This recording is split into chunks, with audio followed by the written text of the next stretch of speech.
this is something that I've tried to like correct people on this a lot, because I always see people posting, what is it, like CS:GO or whatever, somebody losing their skins, and they're saying like, oh, Web3 and NFTs solves this problem. But like, does it really? Because if you get, say, a skin or an NFT in any Web3 game, that game can easily just like blacklist that NFT or just make it obsolete to their game, which essentially makes owning it worth You're making too nothing much in the sense. first place. You're Go making ahead. way too much sense right now. I'm You're, making you're too like much. you're giving the argument for someone that's actually in the crypto gaming space, which is what you just said, versus the people that are just in DeFi giving a reason for NFTs to have utility. You're 100% right. This is the most crazy argument I've ever seen. Yes, you can blacklist things. It's already been done. Think of Axie Infinity and all the people that botted, that got their Axies gulagged for 13 million years. Like, that's already a thing. Interoperability also an uphill battle with NFTs because you have to integrate models for every game. It's just, why do people do that? Why do people say that? I Doesn't make mean, sense. You're right.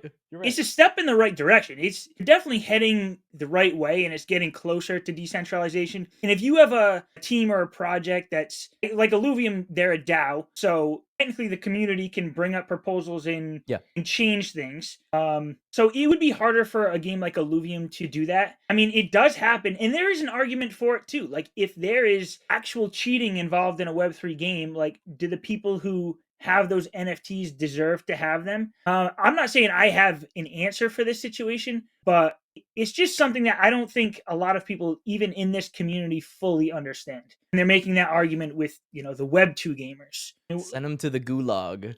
That's what I say. The thing is that people see the Web3 gaming space as decentralized. They see Bitcoin as decentralized. To some extent it is, but I'd argue that Bitcoin is pretty damn centralized in the amount of people holding it. MicroStrategies, all these Bitcoin ETFs holding a very high concentration of the total supply. Crypto gaming companies as well, let's be honest, they've got a very high amount of team tokens. So the impact on governance, even AXS is a great key point on this one, because they were going to have governance back in 2021, and I think we're in 2024, right? So it's been quite some time. So these games can decide whenever the heck they want to give that access to people. They're very much centralized. And to be fair, they kind of deserve to be centralized. I don't really see a fully decentralized game coming out until the very, very far future. I don't know what we need in terms of technology to make it happen, but we are far from a truly decentralized ledger. So I don't think there's anything wrong with being highly centralized. The main utility for NFTs is just showing that, you uniquely own this asset.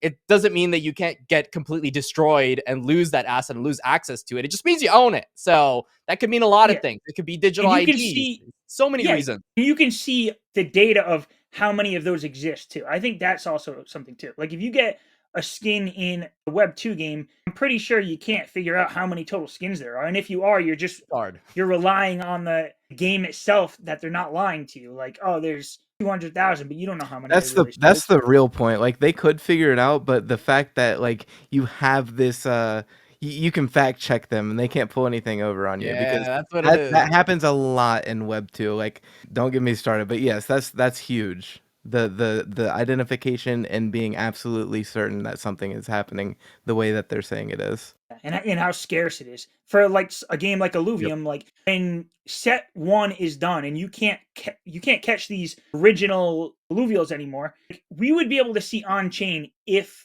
Illuvium started like minting more of them. So that's also really good for the game too, just being able to, like you said, fact check them, that accountability. Keep them accountable, humble them. Let's go. They work for us. Well, yeah, kind of. It's at least a little bit more in our favor, which is good. Yeah. Oh yeah, like, big step in the right direction. That's what I like to see it as. Web3 gaming has a way to go. Maybe it'll be Web4 gaming before it's really Web4 gaming, maybe before it's really truly decentralized. But we're still ahead of the game for sure.